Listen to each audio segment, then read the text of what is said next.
So what's your day job? My day job, I work as a fish and game warden. So I've been doing that for the past 11 years. I work on a patrol boat, and we do offshore patrols out to the offshore islands, the Southern Channel Islands, LA County, San Diego County, and we basically enforce commercial and sport fishing laws and regulations, and essentially just go out and catch poachers. So rumor has it you're going to be on TV. Yeah. As a matter of fact, we've been doing some filming for with Wild Justice, which is going to be coming up. It's supposed to air this fall, but I don't know exactly what episodes we'll be in. Myself and my fellow boatmates on the patrol boat Thresher, but it should be pretty exciting. Hopefully everything works out. But I think it's going to be airing this fall. What network is that on? I believe it's National Geographic. Okay. All right, Wild Justice. All right, I will definitely have to keep track of that. So absolutely. Very interesting. So one other question that I know I get asked a lot, and you're the expert, so I figure I'll throw the question your way. How much time do you spend training on the water versus doing other activities, other cross training for stand-up paddle?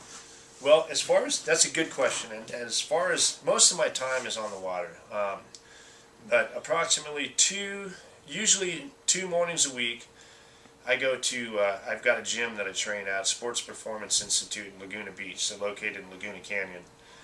And their workouts are basically a very sports-specific type of oriented training. And I train with them approximately, I'd say 2 to 3 hours a week, and we're doing some real sports-specific strength type training that really challenges you both physically, from a muscular standpoint, as well as cardiovascular, from a cardiovascular standpoint.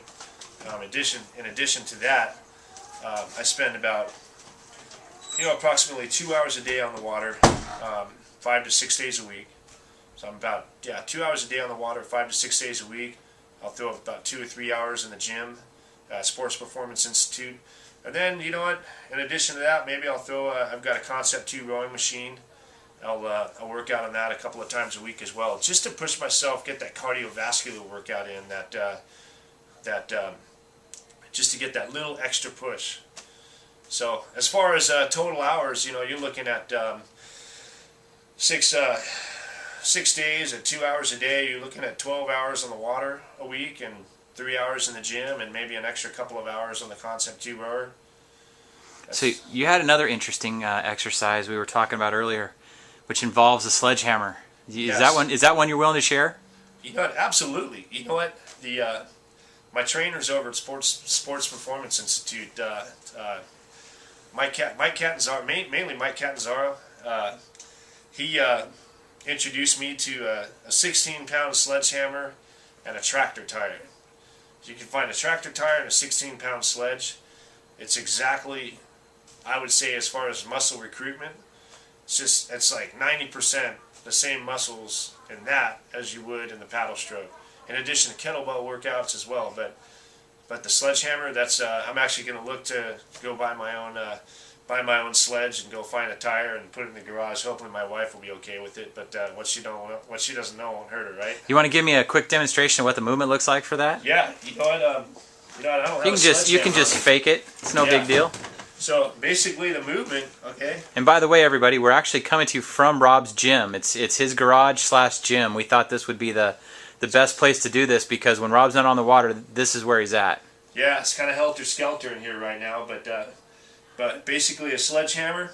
If you can imagine, I'm holding the sledge. So start right here,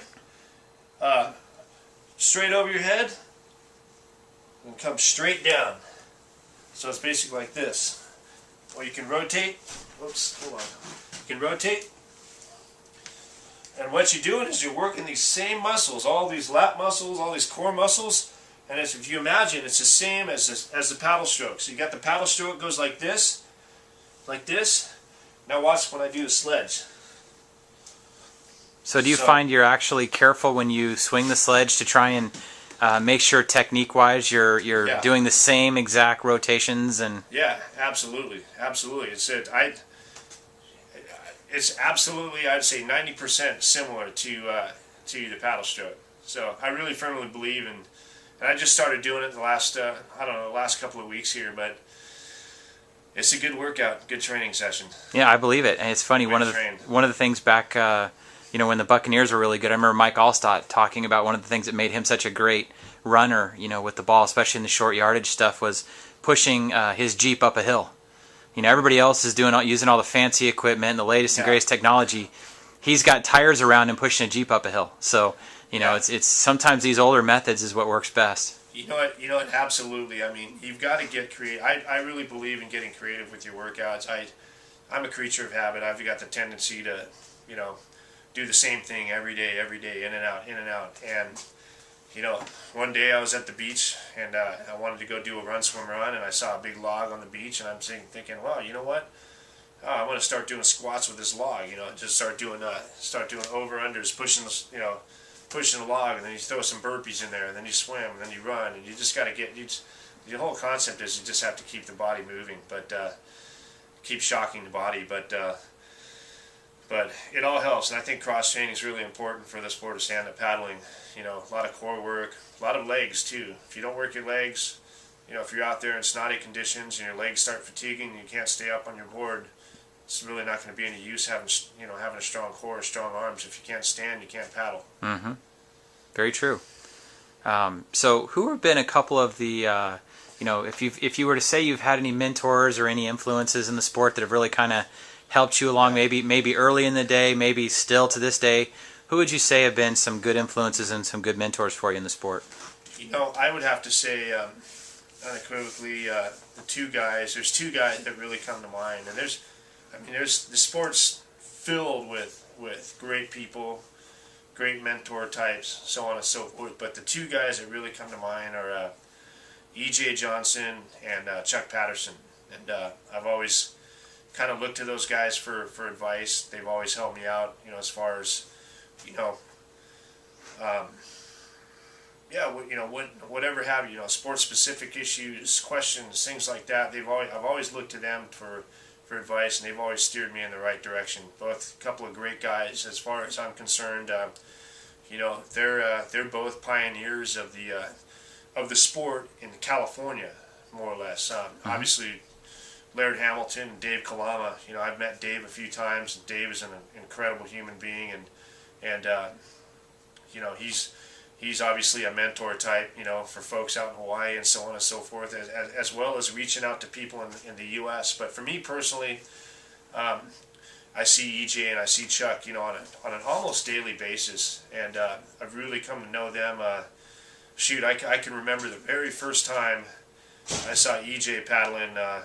I was working, doing my job, and this was several years ago, and I see EJ doing sprints from his sailboat to the Dana Point jetty, back and forth, and I'm thinking, man, look at that crazy long-haired tattoo guy, just hauling ass on a stand-up paddleboard. And but he's been doing it both those guys have been doing it for a long time. And I really look up to him, and I think the rest of the stand-up world should look up to both those guys as well. They've done a lot for the sport, and they're incredible ambassadors. It's interesting you mentioned those two guys. I mean, when I first started getting interested in the sport, at that time Chuck was the guy, right? He had just come off of a win at Battle of the Paddle, and he just was the guy that everybody wanted to know what his secrets was, what he was doing. He just kind of was the face of the sport in a lot of ways. And then more recently we've been fortunate enough to have EJ come out to Texas a couple times, and he taught myself and my wife some really good technique and some things like that, but really influenced my young boys. I've got two young boys, and they raced for the very first time last week, and they did really well, and a lot of it was because of EJ. He taught them how to paddle in the wind, taught them how to hold their paddle. Some of this was stuff I had tried to teach them, but it just means a lot more coming from somebody of EJ's caliber. So I can definitely see why you mention him, because he definitely had an impact on our family, and just our love for the sport and getting better at it. Absolutely. And both those guys are givers. I mean, you could be a new guy in another sport, and you may not always be welcomed. There's other sports out there where, hey, you're the new guy and you show up, you don't really know what you're doing, and you're gonna get heckled and kicked out of there. But not with stand-up paddling. It seems like with you get two guys like EJ and Chuck that have been there for a long time, and they've always been welcoming to people, the newcomers and into the sport. And, there's another name out there that I really don't want to that I want to make sure people don't forget. And there's another guy out there who was another pioneer. He no longer races, but he's still stand-up paddle surfs. His name's Kyle Mochizuki, and he is an absolute incredible human being as well. And if he were still racing, I would consider him to be a mentor as well, mentor type. But he actually is one of the first guys to race Ron House paddleboards out here in California. And there's another guy that's but he's had changes and priorities in life. He's got married, and he has his work to tend to. And he's gotten pretty busy, but he's always, in my eyes, he's always going to be one of the pioneers as well of this sport. Obviously you have Jim Terrell, who's the list goes on, and Sure. Jim has just been incredible as far as the product that he puts out, paddles and stroke technique, instruction, and so on and so forth. But the list just goes on and on and on. Well, hey, I really appreciate you taking the time to do this. Thanks for letting me invade your family party tonight, and with all the kids and your friends. And I really appreciate you letting me come over and do this with you tonight. And really appreciate it. So thank you, Rob. Yeah, welcome to chaos. Thanks.